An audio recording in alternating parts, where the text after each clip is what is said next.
Guys, this is my account in FTMO. This is a testing account. I bought $10,000 account for $100.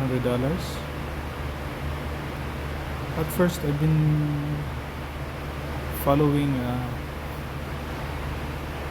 channels, Telegram channels, because I believe I am going to be profitable.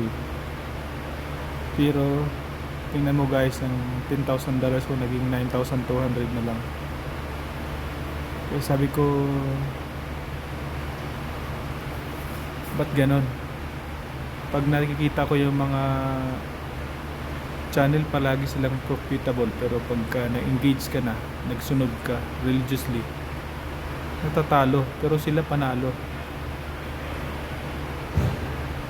So I decided to do it on my own.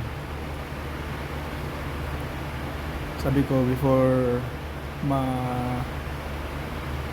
matalo yung $10,000 ko, kasi if you lose 1,000, then disqualified ka na for the testing period. Kaya ito, ginawa ko, ako na lang isa nagtitrade.